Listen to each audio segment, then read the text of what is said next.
ફૂલો અને પતંગિયા વચ્ચે શું સંબંધ છે? ભમરા અને મધમાખીઓ ફૂલો પર શા માટે ફરતા રહે છે? શું ફૂલોના રંગ અને સુગંધનું કોઈ કારણ છે?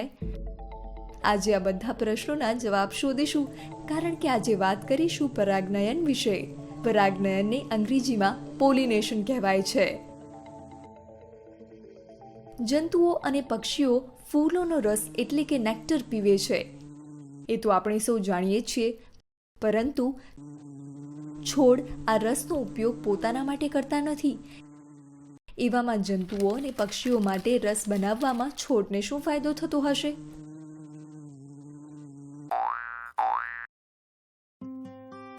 હા, ભમરા તરફ જુઓ.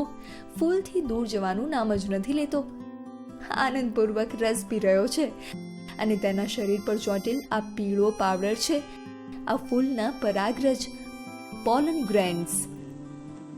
જંતુ ફૂલના આકર્ષક રંગ અને મહેકથી રસ પીવા અહીંયા પહોંચ્યા. ફૂલ પણ આવું જ ઈચ્છતું હતું, કારણ કે પતંગિયા અને ભમરાઓ ફૂલોનો રસ પીવા માટે જ્યારે આવે છે ત્યારે તેમને ખબર પણ નથી હોતી કે તે છોડને મદદ કરે છે. છોડનું મહત્વપૂર્ણ કાર્ય એટલે પરાગનયન. તો વાસ્તવમાં પરાગનયન છે શું?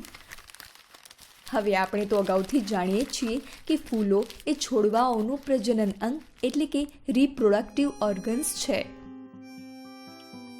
ફૂલોનો નર ભાગ પુંકેસર એટલે કે સ્ટેમન અને માદા ભાગ સ્ત્રીકેસર એટલે કે પિસ્ટલ અથવા કાર્પેલ, જેની ઉપર હોય છે ચીકણો ભાગ સ્ટિગ્મા એટલે કે પરાગાસન.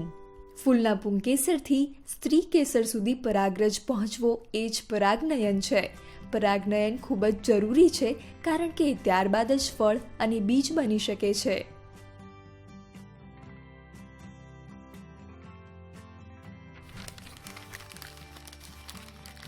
ફૂલ એટલા માટે ખૂબ મોટી માત્રામાં પરાગરજ એટલે કે પોલન બનાવે છે.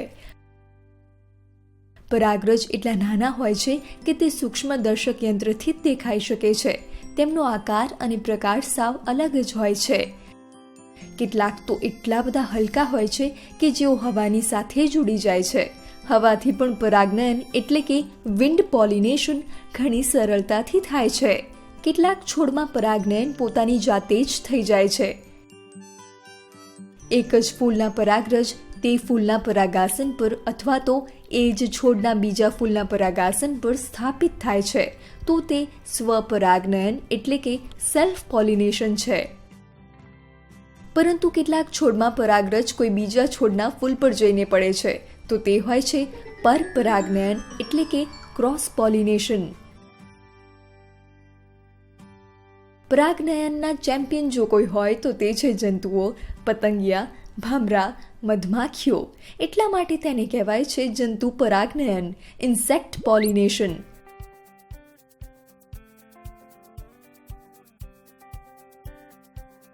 છોડ અને જંતુ જગતનો આ સંબંધ ખૂબ જ વિશિષ્ટ છે. ફૂલોની અંદર પરાગરજ પુંકેસરમાં બને છે. ફૂલોના રસને પીવા માટે જ્યારે જંતુઓ ફૂલો પર આવે છે ત્યારે તેમના શરીર પર પરાગરજ ચીપકી જાય છે. હવે આ જંતુ એક જ ફૂલનો થોડોક રસ પીવે છે. જ્યારે તે અલગ અલગ ફૂલો પર જશે ત્યારે તેમની સાથે પરાગરજ પણ એક જગ્યાએથી બીજી જગ્યાએ પહોંચી જશે.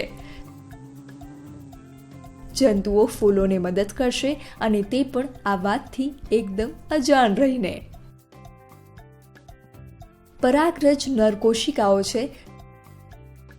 જ્યારે તે ફૂલના સ્ત્રી કેસર પર પહોંચીને અંડકોને ફલિત એટલે કે ફર્ટિલાઇઝ કરશે ત્યારે જ બીજ બનશે.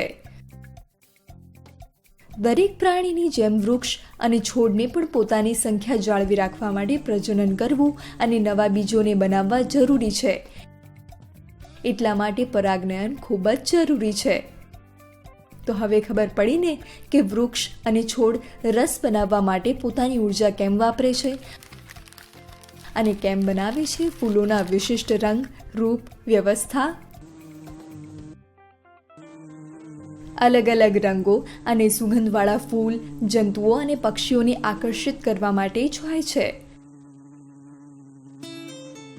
શું તમે ઇલાયચીનો છોડ અને ફૂલ જોયા છે?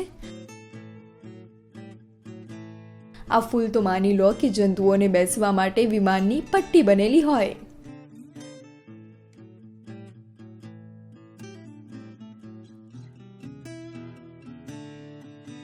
જંતુઓને પોતાની તરફ આકર્ષિત કરવા માટે અલગ અલગ ફૂલોમાં અલગ અલગ પદ્ધતિઓ જોવા મળે છે.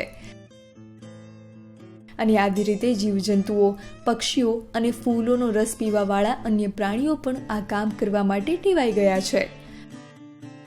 પક્ષીઓમાં ચાંચનો આકાર, પતંગિયામાં સૂંઢ જેવા અંગોનો વિકાસ, આ પણ એક પ્રકારનું અનુકૂલન એટલે કે એડપ્ટેશન જ છે. જીવજંતુઓ સિવાય પક્ષીઓથી પરાગનયન થાય છે અને તેઓ કે જેમનાથી આપણે ખરેખર ડરીએ છીએ. ઉલટા લટકતા ચામાચીડિયા એટલે કે બેટ્સ પણ પરાગનયન કરે છે.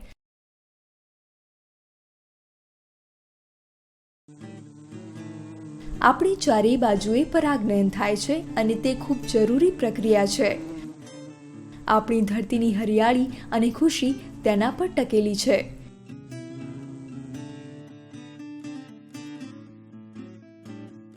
તો આ સમજ સાથે જોઈએ પરાગનયન ફરી એક વખત. પરાગનયન એટલે ફૂલના પુંકેસરથી સ્ત્રી કેસર સુધી પરાગરજનું સ્થાનાંતરણ. પરાગનયન સિવાય છોડવાઓ બીજ અને ફળ બનાવી શકતા નથી. પરાગરજ અસંખ્ય અને ખૂબ જ સૂક્ષ્મ હોય છે. જીવજંતુઓ પરાગનયનનું મહત્વનું કામ કરવામાં પારંગત હોય છે. ફૂલોના રંગ, બનાવટ અને સુગંધ જંતુઓને પોતાની તરફ આકર્ષિત કરવા માટે અનુકૂળ થઈ ગયા છે. જીવજંતુઓ રસ પીને પોતાની ભૂખ મીઠાવવા માટે ફૂલો પર આવે છે અને અજાણતા જ પરાગનયનનું કામ કરે છે. પરાગનયન હવા, પાણી અને જીવજંતુઓ, પક્ષીઓ અને ચામાચીડિયાથી પણ થાય છે. હવે તમે તમારી આજુબાજુમાં જુઓ અને વિડીયો બનાવો. જાતે જુઓ, ચકાસો કે પોતાની આજુબાજુના જંતુઓને આકર્ષિત કરવા માટે ફૂલોએ કઈ કઈ પદ્ધતિઓ અપનાવી છે. તેના પર વિડીયો બનાવો, એકબીજા સાથે ચર્ચા કરો અને બધાની સાથે શેર પણ કરો.